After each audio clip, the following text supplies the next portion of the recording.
Hey folks, Quillian here, and welcome to another episode of Let's Play Football Manager 2017 as Ayr United. I know we have way too many players as is, but this fella's manager came at me a little while ago, free transfer, whatever. I looked him up. We don't have very much information, but like this insane first touch caught my eye over here for the center fielder. Really good passing, really good first touch. Stamina, not the greatest, decent pace and things like that. As I'm wondering, what's his tackling? We don't know yet. That'll be a big, interesting question mark. I'm gonna keep my eye on this guy. I'm actually wondering about signing him up because apparently his wage demands would be obscenely low. Like, I'm kind of seeing no reason not to go and grab this guy in some fashion. Like, I don't know what his deal is. Personality is unknown. If he's not playing right now, I don't know how well we can possibly scout him. I kind of feel like just signing this guy. I know it's a little bit weird. We'll put him in as a hot prospect. That's going to be okay. I'm going to go and set his fee quite low and see what we can do. I'll give him a slight bump to the signing on bonuses here. Let's try for 160. We're going to pick this guy up for 160 pounds. I meant to set the contract. Okay, 2 years is going to be fine. We're going to see what we can do with this guy. I mean, there's language difference, but we're going to get him to practice. We can put him on the under 21s or something, or under 20s or something like that. We'll see. Against Motherwell, defending set pieces, maybe. Again, I'm still a little sore that we don't have the maxed out match tactics, but I think at this point we are going to focus on just whatever happens to come up here. New hiring will drop some of our team cohesion, but we'll see. 34-year-old midfielder. I don't think I'm interested in taking a look at that. We'll see how it goes. Got some under 20s over here. Yeah, so I mean, it's a bit of a late transfer, but... And now it's DeFranchi. We make the DeFranchi offer. Yeah. Let's see what happens here. I think it's going to be a good, cheap pickup. And maybe someone who we can flip for more money down the road. All right. Lammy back in the Player of the Week. Under 20s match is tomorrow. Let's take a quick look over here. I think it's going to be fine to run all these fellas in here. I think that's going to be A-okay.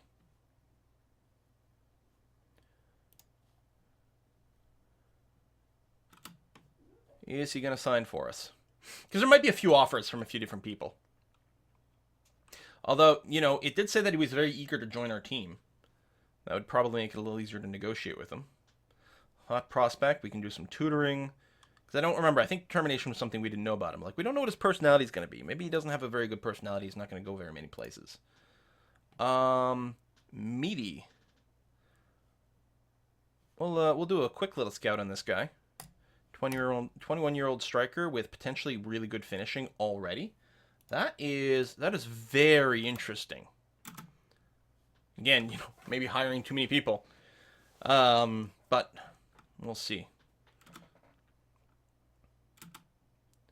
So I think he can join immediately. I don't think there's any transfer window stuff for this because he was available on a free. There it is. Completes free transfer. There. I wasn't sure exactly how long it would take. So we have signed up. He'll be sent on a language course. He's quite expensive. Assistant report very high.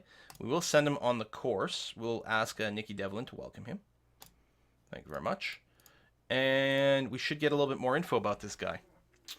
He's balanced personality, determination. Yeah, see, we hit the lower end for most of these. Current ability is not that high. His potential's really quite impressive, though. I mean, we gotta say, sorry about that. A little bit of a ding. Value to 20K. I mean, 20K is how much the language course is going to cost us.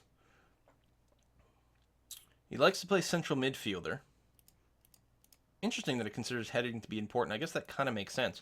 But, if we can get his composure and positioning up, deep lying playmaker, advanced playmaker is a good fit. I would feel a little weird putting him as a box-to-box.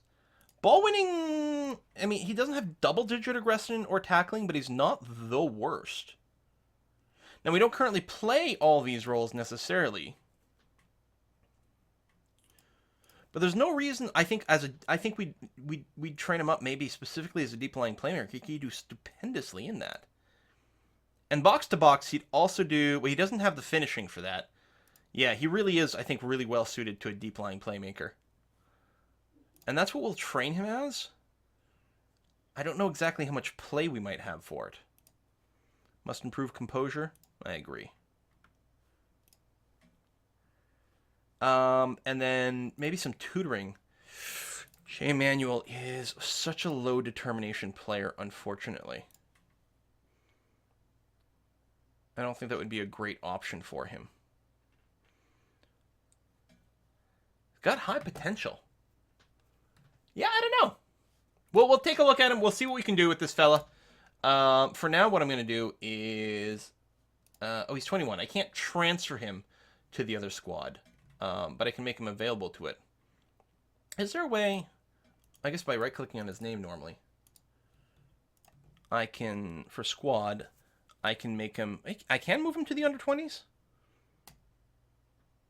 Okay, there we go. We'll just put him on the under-20s for now. He should get a lot of play over there. Hopefully. Or something. We'll see how it goes. Alrighty. Next, we just got to advance to our game here. Sorry, normally I start with the video right at the game and ready to go, but I wanted to kind of consider that because I think that was kind of interesting.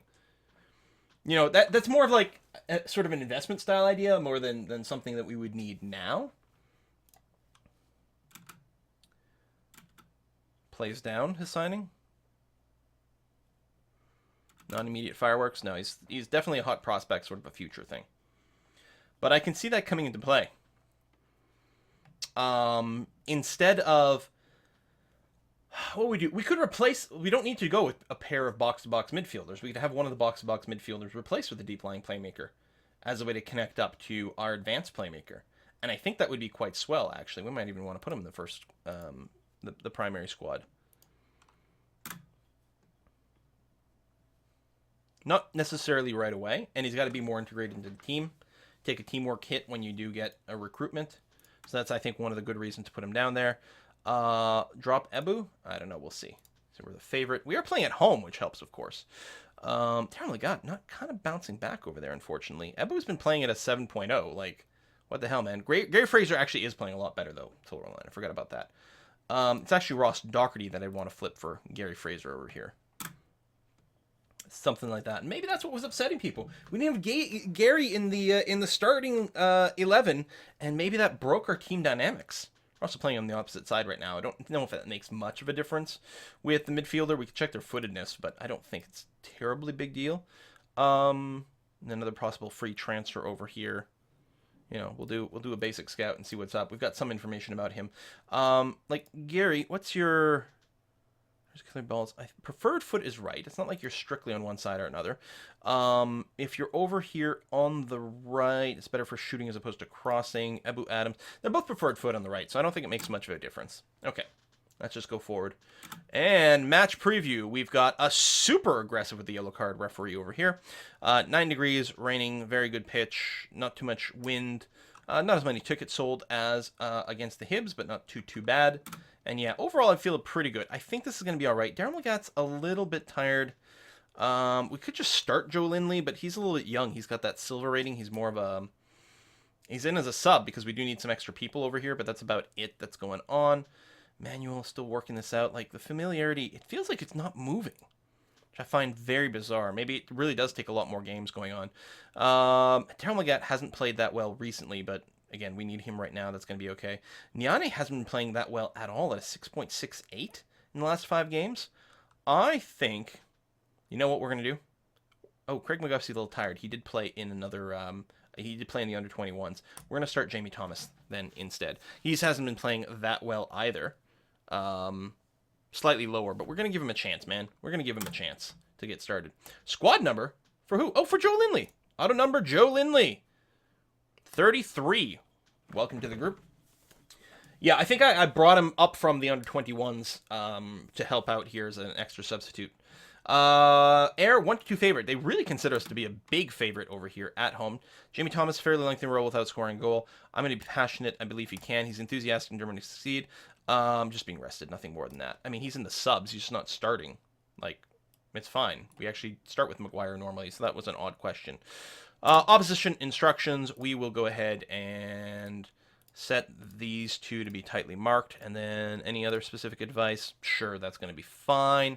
Continue to team talk. I'm going to be assertive about this. Been on a good run lately. Go out there and impress me. Yeah, all right, could be better, but could be worse. And yeah, I wish my guy wasn't quite so tired. And I wish these guys had slightly higher morale. Tom Flanagan had a bad game last time. I'm still going to start him here because he's been going very well overall. 7.34 despite having a terrible game last time we played. When we lost in the frickin' Scottish Cup 5th round, still very salty about that, to be honest. Let's hope our players can get their shite together again, reorganizing themselves. Tom Flanagan, beautiful interception there. It feels like he might be a little bit more fired up after I yelled at him after the last game, and I've got to be maybe a little bit more consistent about doing that, actually. More topical yelling. Not much praising. The game reminds me when it's time to praise someone, but very rarely says anything about yelling at them. It's like, and praising them never works out well. So I'll have to be more busy yelling at them. Daryl Magat with a good cross opportunity. Nikicha, I gotta say, 10 out of 10 getting your head on there and definitely sending it right on target to the net. You know, there's not that many angles that you could have necessarily gotten around the goalkeeper at, but it was a good opportunity. So I was happy that executed. Sauvage leaps out of the net to grab the ball out of the air. We are almost 10 minutes in here. What are we looking at? 50-50 on possession. Pass completion's a little bit better. That's good. None of tackling to talk about. Headers, yeah, pretty much par for the course overall. Abu Adams gets it up to Chris Maguire, who gets it over to Gary Fraser. Oh, Fraser G. So there's another Fraser in the game over here. Dodges that tackle. Amazing. See, maybe it's because we didn't have him last time. We missed it. Thomas is going to send it back to Chris Maguire for a bit of a reset. Who's going to send it wider to Abu Adams, who I was going to say, Daryl Magat making a big run up the side here. Does get it centered Nikisha again with the head right on target. Let's take a quick little look. I'm curious of Eddie Nikisha here. What is your... So your jumping reach is only 4. So the fact that you're getting your head on this consistently is pretty nice. What's your heading skill? It's only a 6, so it's not going to be that impressive. You know, given that, I'm going to do the thing I keep meaning to do. I want to switch us over to whipped crosses over here. Low crosses are very easy to make, but they're not particularly impressive to look at. Whip, whoa! Andy Geek with a beautiful sliding tackle there. Oh, and a failed tackle there, and 2 more failed tackles there. And Savage doesn't even get his hand on that. It's going to lead to a freaking corner. Wow! So whip crosses are fast, harder to execute, but aren't as reliant on winning headers by our strikers there. Jamie Thomas is pretty good at headers, though. He's fairly tall. That might be something that we can work out. We could set Jamie Thomas as a target man. That's not really the strategy. Oh, Nikisha with a beautiful steal. Gets it over to Thomas, who's unfortunately pinned down right away. And Hardy was offside. I'm very happy about that because I was very concerned, actually, that he might have been able to get a clear shot on the net there, and that would have been incredibly dangerous. We got running out of steam relatively quickly here. Slight possession advantage for us. Fraser gets it. Oh, tried to clear it, but Maguire couldn't get it on time because of the angle. Someone just got the ball in the face over there. And someone else, oh, that's Andy Geegan, tries to take a ball away from Wilson. It was hard work to get there. Finally had to grab his shirt, draw a foul, but at least he didn't get a card for that. Wasn't the end of the world. Swanson's going to be taking a corner over here. Flanagan heads it away, and can we win it? No. Looks like, who's that? That's Maguire, not bothering to make the run for it, really. I felt like he might have been able to get it, but if he'd overshot, then it might have been 1 fewer defender in position. Ricky Lammy's going to be able to get that ball. Thank goodness for that, because I was, again, very concerned. Tony Ralston, get it up to Fraser. Fraser to Geegan. Abu Adams sends it forward to Nikicha. It's probably, the N is probably silent. It's probably just Kicha or Kicha. Anyway, Jamie Thomas is cornered right away. Can he get it to someone? He gets it centered to Adams, who's got a little bit of space to work out another pass. Sends it back to Maguire, though. Abu Adams, you can see that box-to-box midfielder. Nikicha takes the one shot, which delivered with power as well. There's always going to be an inherent inaccuracy in that, but I'm happy that he gave it a try. But yeah, I was going to say, you can see the box-to-box midfielder effect, where you've got the midfielders that come up quite a bit here for some extra presence up front, which I like. Maguire fails that pass. It feels like Maguire's having another quite poor game. He had a terrible one last time, and it seems to be happening again, and I don't know why he's doing so badly. Did we yell at him last time? I'm pretty sure we did. Nikicha, okay, again, keeps going for those headers. I mean, he's pretty open and not challenged, but he tries to divert it around. Maguire, what you going to be able to do? You do complete another pass to Fraser, who sends it far forward with power. Honestly, that deflection almost wasn't enough to knock it out of net. This is going to lead to a corner. Maguire should be taking that, I believe, because he's got one of our best cornering skills. There he is. Sends it forward. Flanagan. Oh, Davidson with a diving header. Gets just out of the way before Flanagan can get on it. Kudos to defense there. That wasn't really a flaw in our play. That was just an insanely brave diving header. Very impressive. Davidson, first yellow card of the match. Again, this referee seems to be quite eager with the yellows, but it hasn't really come up this time so far. Barely outshooting Johnston. Possession's about the same. Fraser does not get it, unfortunately, and that's incredibly dangerous. Riras, thank goodness for the goalpost, saving the day over there. Let's take a quick look at our possible opposition instructions here. Riras is one of these, and you can see he's set fairly far forward. So is Swanson, I'd say.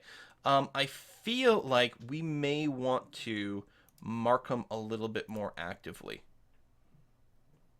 And we are marking both of the, presumably, we are marking both of the centers, or the strikers over this way. So that's probably okay. But yeah, we're going to throw that down. Maybe even tackle him a little bit harder. He's probably not going to be in the box that often. All right, Dale Magat sends the ball deep forward, and that is the end of that highlight, apparently. Yeah, the overall performance rating's pretty low. We're slightly above St. Johnston, but I don't know. It's not feeling that great. We had to have 6 shots on target. They weren't necessarily powerful. I'm going to be aggressive about this. Listen, we owe St. Johnston what happened last match. There we go. Motivating people a little bit more. I feel like we need some more. I'm not happy with your finishing.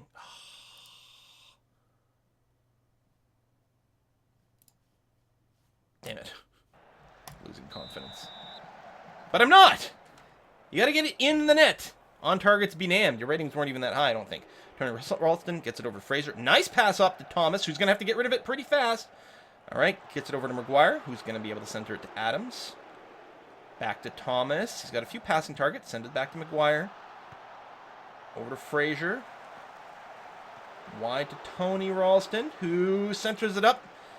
We do lose that header, but Maguire keeps it in. Adams can probably send it forward. He does to Nikicha. Can he take the shot with his left foot?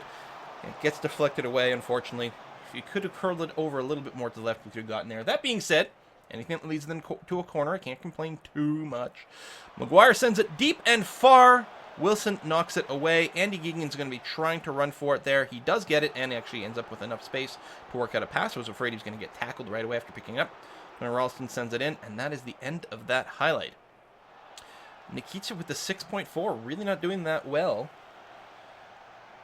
Craig McGuffey, I think we're going to bring him for about a half an hour. We're going to get our old pairing of Thomas and McGuffey up in front and see what we can do there. Flanagan back to Magat. Magat over to Geegan, who's got his yellow card, 1-to-1 on each side. He's got a lot of time to think about his move. Maguire to Fraser. Fraser runs it up quite a bit and then knocks it up to Thomas. Thomas keeps ending up further to the right than I keep expecting. I'm not sure why that is. Ralston tries to run past the defense, fails, but then gets the ball back, is able to pass it over. Maguire gets it up to Nikicha, to Thomas. Thomas doesn't really have a shot, though. He's got to reset to Fraser, to Maguire. Nikicha again with a nice shot that I think would have been just under the crossbar, forcing the goalkeeper to tip it up over the net, giving us one more corner. We've got a 4% edge on our possession here. This has been a very heavy on the highlight start to the second half over here.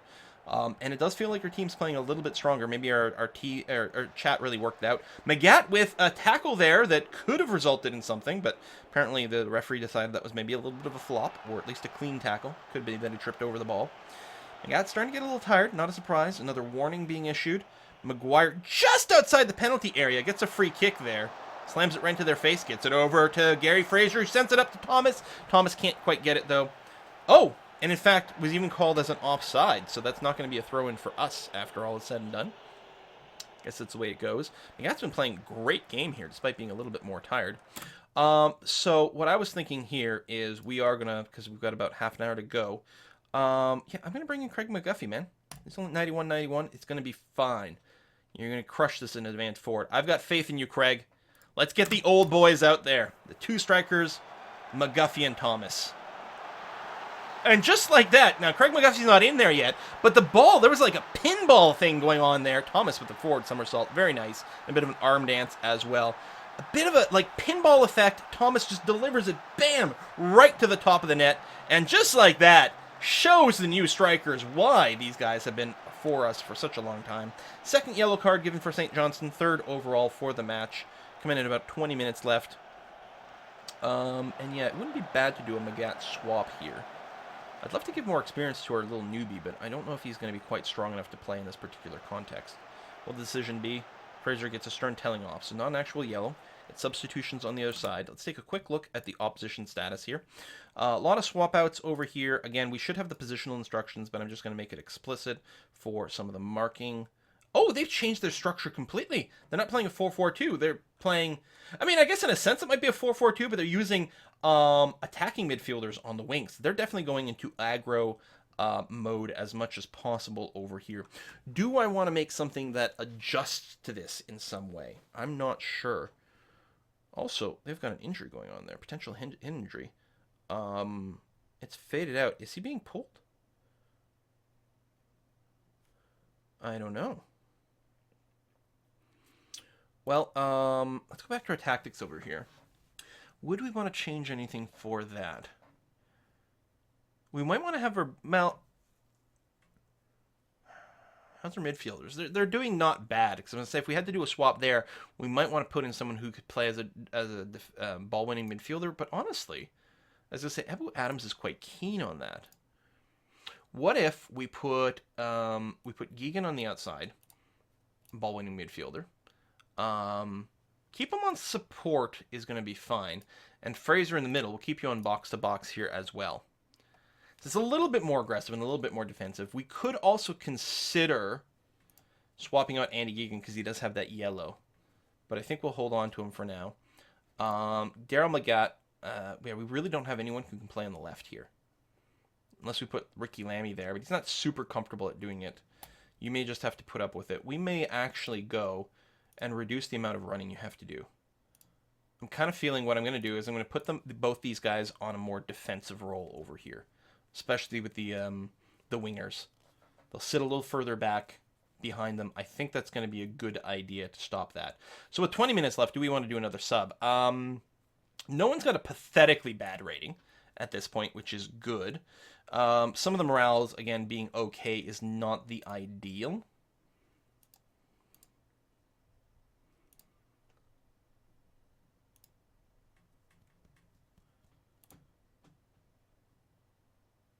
Oh, that was weird.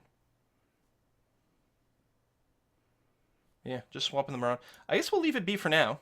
So we've moved some people around, but not too many substitutions have come in. So yeah, they did get injured. Oh, and Ebu picked up an injury as well. Well, there we go. Twisted ankle. Oh, Jesus. Let's bring in Ross Doherty over here, who I think if we do this, because you're more comfortable playing as a... let's play as a generic guy like that. Ebu Adams. Certainly rely on him a lot. It's not the most terrible of injuries because we actually have a fair amount of depth in the midfield. Despite the game telling me that we never do, but I think it's because we don't have midfielder, left and right wingers type people. So there's no one to fill those roles, so we keep getting notices about some weaknesses there, but we don't use them. Ricky Lammy with a beautiful steal of the ball. Looking for an opportunity to move forward. We could go more defensive since, at this point we're just concerned about not giving up a goal, but, that's not really what our strengths are. We're going to keep up the pressure. We still got a possession advantage. Craig McGuffey with a beautiful run. Just keeps going, delivers the ball with a fair amount of oomph and elevation there. A little bit wide, but I have to say, that run, followed by that move, pretty impressed. I am pretty impressed. Chris McGuire gets it up to Gary Fraser. Fraser to McGuffey. McGuffey sends it back to Doherty. And McGuffey moves up forward. Thomas scooches it ahead of the line to McGuffey, who one-times it. Now, we know McGuffey's finishing is not that great. I'm not expecting it to go in, but what a beautiful little exchange. Boom! You know what? I think that might have just... I don't know. It might have hit the post. It was a little hard to judge from this camera angle. I don't know, but the goalkeeper certainly felt like he had to make a dive for it. So, that's not too shabby. 1-0. They've got another offensive move going on here. I suspect, especially with the injuries. Whoa, it's a bit dangerous. No, it looks like back of the ankle defense plan is what happened there. That goes a little bit wide. It's going to be a corner. And I was going to say, with the injuries, we probably have something like 14 minutes of play left or something like that. I don't think anyone was on the ground. Come on, clear that ball. Savage just grabs it out of the air. Beautiful stuff. I don't think anyone was on the ground and there was extended downtime, but there's still some knocks going around. And yeah, I guess they used all their substitutions, so they got to keep this guy on. Where is he exactly? The guy who's hurt? He's just a regular midfielder. which is actually pretty good for us because on our offense we're going through there a little bit more. We could, I don't know, tackle them a little harder. Just brutal. Gary Fraser bounces the ball off someone's face, and that's going to be a throw-in for us. We don't need to score. As long as we keep the ball in their end, that's going to be good enough. Because we're just looking for them not to score. So keep up the pressure. Fraser gets it over to Maguire. Maguire is going to just scooch it ahead, and Ross Doherty is going to be able to run it up and do another pass if he doesn't get it tackled. Oh, he's got to send it back to Andy Geegan. A little surprised about that. Andy is going to get the ball taken away from him, but that's okay. Gary Fraser's there to keep it up. Maguire back to Fraser. Boots it up to McGuffey, who's got someone right on him. Decides to take a shot, hits someone in the chest, and unfortunately not quite enough power to then lead to a corner. But McGuffey! I think that was an own goal. No, Thomas actually got it. I'm going to rewind just a scooch here.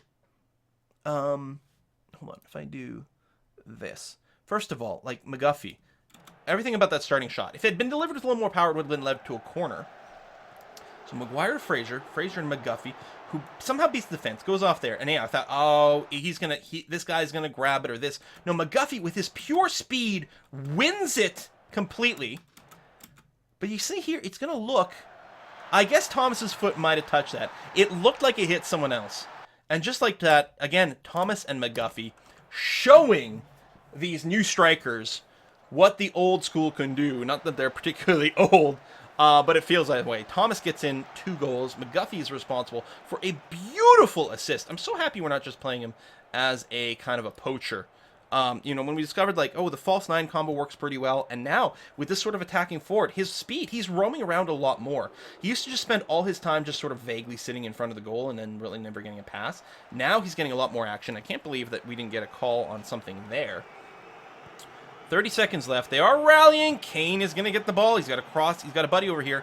Just shoots it and goes up. We could do another sub, but I'm going to leave it in unchanged over here. In the end, our possession, we are 8% ahead, which ain't bad. Scoring almost 2-1. Pass completed. It's not brilliant, but again, sort of doing better in most metrics. Not so much in the passes, but that's okay. Delmagat definitely being worn out completely, but he's only in here as a starter because our other starter was banned for a match, not because he's injured or anything. So it's okay if we wear him out. Plus our next match is in a full week or something like that, so it should be okay. Lamine Geegan. Geegan's going to try to get up in front. We've got barely any time left. The whistle's going to happen any second now. Doherty wide to Ralston. I think we're just going to mostly kill time. Maguire does send it forward to Thomas. I don't think Thomas is going to take a long shot from there. Gary Fraser might, though. Oh, to McGuffey. Can McGuffey take one last shot? No, Thomas! 41 seconds after the supposed extra time, Thomas gets it in for a hat trick. How many times have we gone by with Thomas getting this incredibly long goal drought? And just like that, we put him in for the first time in ages. Start him, in fact. And he gets himself a freaking hat trick here. I think because we ran without the double striker for a while. I think this 4-3-2 or 4-3-1-2 here with Ayr United, it's exactly it. I mean, I don't think we could have played with this out of the box, but over time we developed these players and then finally realized, hey, you know what? This would be pretty good. And it turns out that's true. I'm going to be passionate about this. I'm very happy with the result and how you played. Everyone actually responds well to that, which is great. Ebu Adams did go a little bit lower, but and also pulled for an injury. But that's the way it goes. Wow, what a crush. I mean, clean sheet and everything. He was injured. We're going to go ahead and give him the physio treatment. Quality possession provides a victory. Thomas ends goal drought. There you go. And what a way to end 10 competitive football matches, although some of those were as a sub, so, not as many opportunities. 62 minutes in, he gets it in and then goes 3. Thomas, top of the pops for Ayr. Best player in the park, of course he was. Thomas, who joined the Honest Men from Burnley in 2018. That's true. We're all playing in the future here. That's not one of the club's top owners, but still. And Lennon was there. Okay, sure. That's fine. What does that do for our competition standings? Well, now this is... Okay, Hearts probably is going to have to play something else to bring it up to 28. But Motherwell clearly lost. Aberdeen drew. We don't know what Hearts did yet. But the fact that they're still clustered around 40 and 41, this is really good for me. The fact that we got a loss and a draw, now instead of being 6 points behind the 40-point marker, which is the 6th place marker right now, we're only 3 points behind there. We may actually find ourselves going up to sixth place by the end of the season. It's a challenge, but the fact that this went well, not only did we win, but that my targets up here did not. If Hearts doesn't win their next game either, I'm going to feel like there's going to be a lot of opportunities for us to overtake over here, especially if we keep playing this well in the Premier League. Still super salty about the showing over here. And I mean, again, it's like, away, home kind of bias, but we did draw 3 times away here. So I don't know. Now, the problem is we do have, okay, there's a bunch of problems here. Of our last 5 games of the season, 4 of them are away. That's not good. Also, 2 of them, that's the Celtics and the Rangers, the top 2 rated teams, like always and forever in Scottish football, really. So those are going to be extraordinarily difficult away matches. Motherwell and Hearts, those are 2 of the teams that are also above us over here. Above us over here. They're clearly decent teams. And who's last? Oh, it's Aberdeen. Okay, so we're literally, these 3 teams, literally we're playing everyone except Dundee, who's ahead of us in the points. And some of these guys are monsters. And almost all of them are going to be away, except that last one against Aberdeen. So what we're going to do is we're going to make a couple of tweaks here. We're going to be playing ourselves the same general strategy. We're going to take a little bit more of a counter mentality. Some of our tactical familiarity does drop down, and that's unfortunate, but I'm still going to play in this general mentality. I'm not going to go to one of our more defensive setups. That's going to be okay. We're not going to have Ebu Adams for the remainder of the season. That is unfortunate, but we can live with that. We'll probably be starting Robbie Crawford. We may not play box to box though. Again, the idea of maybe playing an explicit deep lying playmaker on one of these sides is not so bad. He's a lot more comfortable playing that. And then the question becomes, if we compare Robbie Crawford, compare with the guy that we sent to the under 21s just recently.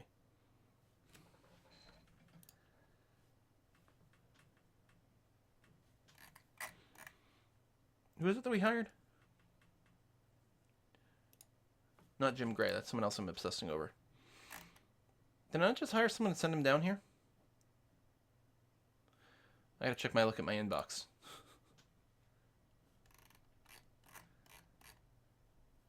DeFranchi. Where's DeFranchi? Right here.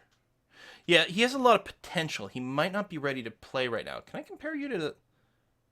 Oh, there you go. Ayr United. Doherty. Ross. So Green is this guy. Slightly better on the technical, the vision, the speed, and some of the physical. But yeah, he doesn't have the mental, doesn't have the attacking. Yeah, I think we'll leave him there for now. I think he's going to be quite good, though. I think he's got a lot of potential for us, and he's cheap as chips right now. So I think we're going to start with this. We could make Crawford... Actually, he's even more comfortable playing defensively. I like it. We're going to set 2 of these guys a little bit more defensively minded. Maybe... There's no way to just, like, swap both the roles and positions. I don't think so. Fraser and Geegan, we're going to swap them. But I would still want Geegan to play as a ball-winning midfielder on the fence, and I still want Fraser to play a supporty box-to-box midfielder. So we still get the motion a little bit over there. I think that's going to be okay. I think that's going to be fine. Fraser going up a lot might be a slight problem, but I think it'll generally be okay. So this is definitely not going to generate as many scoring opportunities. But I think we'll have to do that. We're still going to start these guys on support. That's going to be fine. I think we'll start Thomas again. I mean, geez. Like, what a monster. Yeah, Robbie Crawford is one of the lowest, is 6.82 right now in terms of recent performance. But there's not really, another option there. At least the sharpness is overall going to be good. You're a little lower at the 90. We've got 7 days to work things out. With our training... I'm wondering if we actually want to continue to focus on more of the defensive stuff rather than attacking here.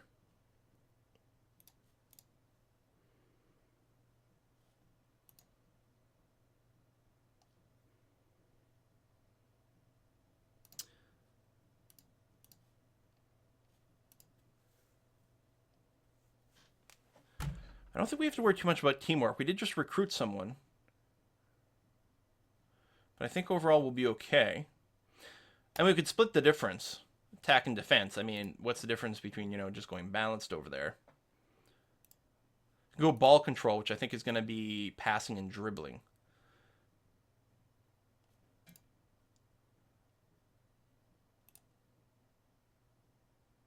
We've got a full week of off time over here, too. You know what? Okay, here's what we're going to do. We're going to go for attacking and attacking here. And then leading up to the Celtics and then Rangers, which is back-to-back, that's when we'll go, well, we can have higher intensity here as well. We'll do some high-intensity defending, and then we'll keep going with the defending practice over here. And we might even, focus on defending set pieces over here or overriding based on, what people have to say. I kind of like that plan. So we'll try to win this with actual points. Actually try to win here as opposed to maybe grinding out a draw against the Celtics and the Rangers. I think that's probably the best way to go, because if we do book one more win against either Motherwell, Hearts, or Aberdeen or something like that, we'll have to see. I mean, Aberdeen, we might be able to sort of maybe more expect to win at home. So if we can get a win against Motherwell or Hearts, then we're going to be good. If we lose against Motherwell, then we're probably just locked into our 7th place, which isn't so bad. But we got to push for the wins where we can, and probably we're not going to get the wins against the Celtics or the Rangers, and that's okay. So let's push for the wins where we can. I think counter mentality is okay. I think that's still fine, but we'll actually practice some of the scoring. And the counter mentality is going to be good because for 4 games in a row, we're kind of going to want to do that. So you can see the mentality rating went down a bit to accomplished, but we've got some time to work on that, and that's going to be fine. I suppose, actually, we might, for this one, actually want to do match tactics.